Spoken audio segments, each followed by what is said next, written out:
Iggy here at the Tallgrass Film Festival 2023 again, and we're sitting down with another great filmmaker, George Ellzey Jr., and we're here to talk about his short that premiered in the drama block, but is also available on the virtual festival for those checking this out afterwards. Is Cottage Grove. How you doing, George? I'm doing very well. Thank you for having me. Of course, of course. How you feeling about Wichita so far? Is this your first time? This is my first time in Wichita, and coming from Chicago, it is drastically different. A little bit. But I will say this.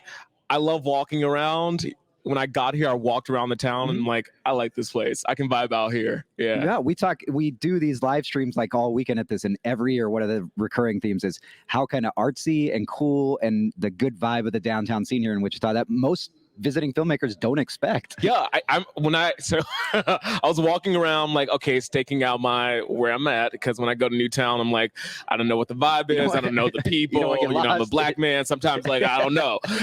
So I walked around. I was like, this is so charming. And then at night when I walked around, it's like, this could be a movie here. Why is someone going to make a horror movie or a ghost town movie? Like, this is right up my alley. So yeah, beautiful place. Awesome. Well, tell us about Cottage Grove. Yes, so it is my MFA thesis for DePaul University. Okay. It is about a father and son story. Basically, a son reconciling with his father after he has a stroke in a grocery store parking lot.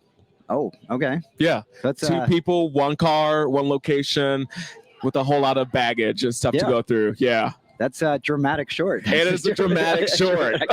I love drama.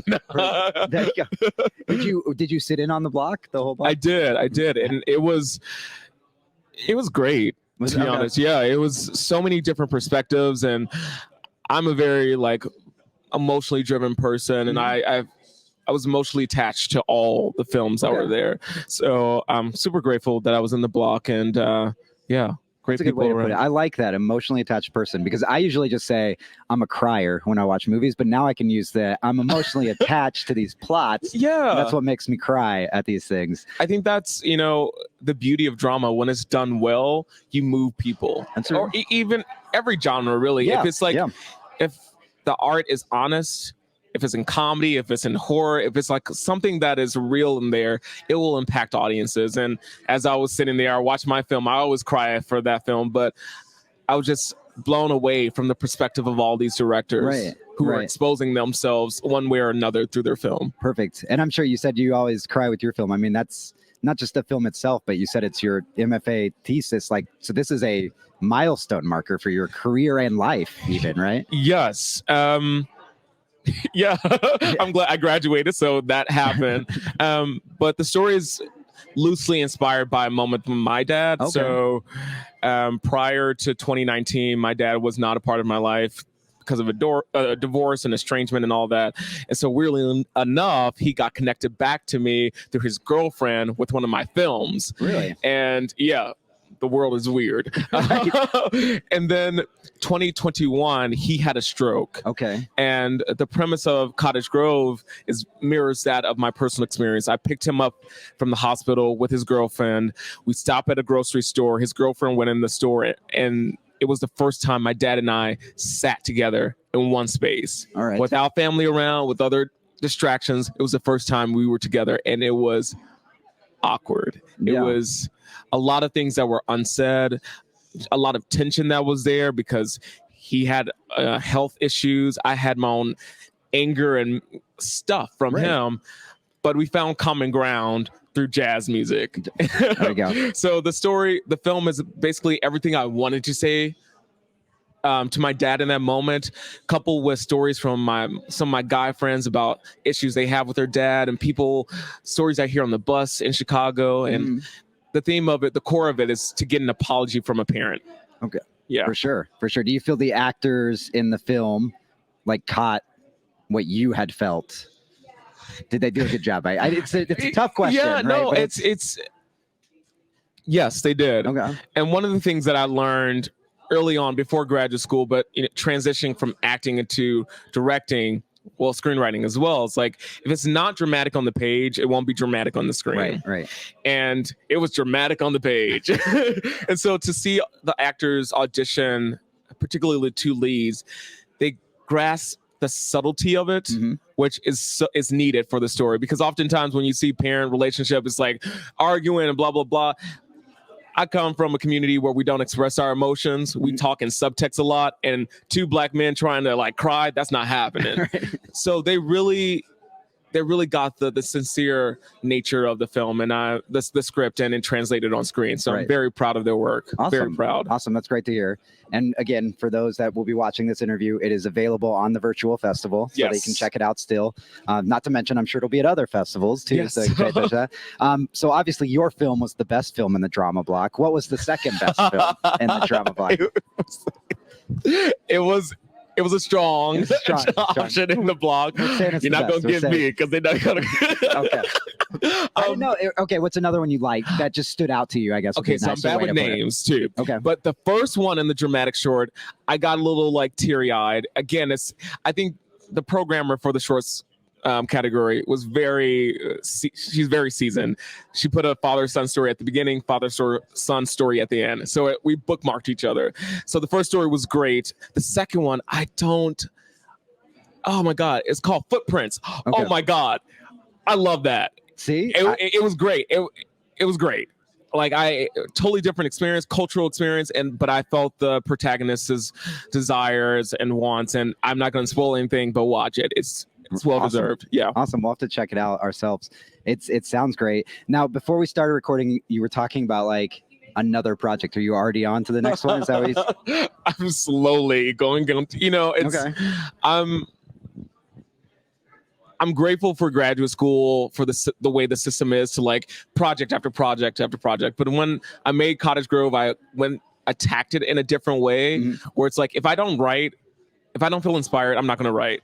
And oftentimes I found myself getting caught up in like, what's next? What's next for you as a director? And it's like, nothing for a while until I had something to say. And now I do. So I'm making a micro budget feature, which scares me because I love shorts.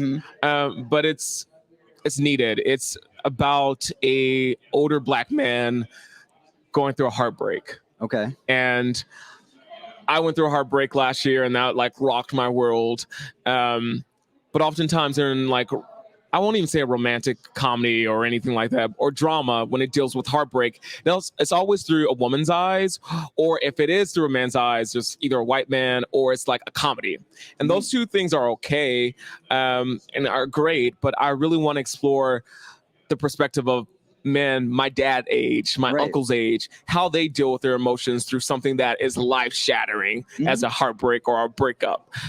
So that's what it's about. No, I think it's like, say, it's good what we have out there, but representation is important, right? So having a wider view of those types of stories being told from different angles, I think always makes a huge impact for sure. Yeah, I don't always like lean like I'm gonna make a black movie. It's not that. It's just like what is on my heart and how can I make this very specific towards my culture, and hopefully that is universal to everyone. And that's what Cottage Grove really taught me. It's very specifically Chicago, black men, but the core of it is so universal. Like I've really enjoyed hearing people who are not from my experience, my cultural background, and say like, I had issues with my dad. I have issues with my mom. We're talking about stuff. And that makes me happy as a creative that other people are taking something away from it. Perfect. Yeah. And I mean, I think of like at big Hollywood level, like Quran's, Roma, obviously Belfast.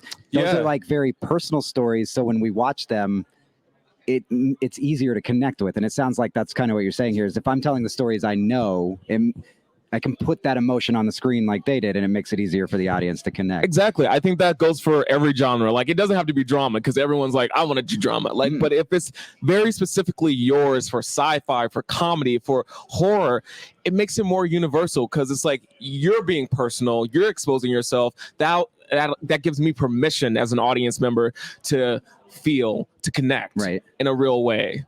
Perfect. Yeah. I like it. I like it. Something else you said that stood out to me is transitioning from an actor to I guess the filmmaking side, director. What do you like better doing? I love directing. You love directing? I love it. And I'm grateful that I had my training in acting first, mainly for writing and then to directing. I was an actor on several bad indie shorts, was treated very badly and was not considered or was not involved in the creative process. And so now as a director, when I'm writing, I want to first give actors something they can chew on so they can have something to work with. And then the second part is in production, I'm very protective of actors.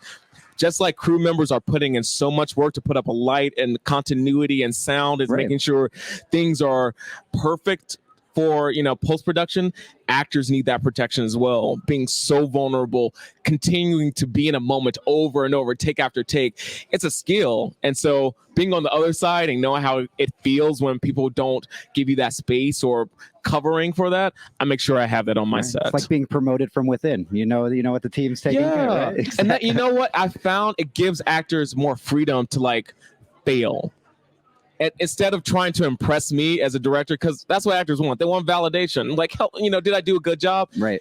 My job is not to validate you. My job is to give you the freedom and trust you so you can just explore. And we're going to find the performance because you're skillful. You got the talent. Give the actors the room to have fun, to play, and then let them flourish. I love it all. Yeah. It sounds great. Awesome. Thank you. All right. Well, one more time. So it's Cottage Grove, right? Yes, Cottage Grove. Where can they find more about it online? Yeah, you can go to my website, georgeellzeyjr.com. It's kind of tricky. So it's like George and then Ellzey Jr.com. So I post updates about it there as well as our next festival updates. And yeah, I'm really excited about the future and hope people connect with the story. Perfect. That sounds awesome. Well, we're going to let you go enjoy more of the festival because this is always a fun film festival too. Yeah, they're rad. Definitely check out the film and stay tuned for more coverage from the Tallgrass Film Festival.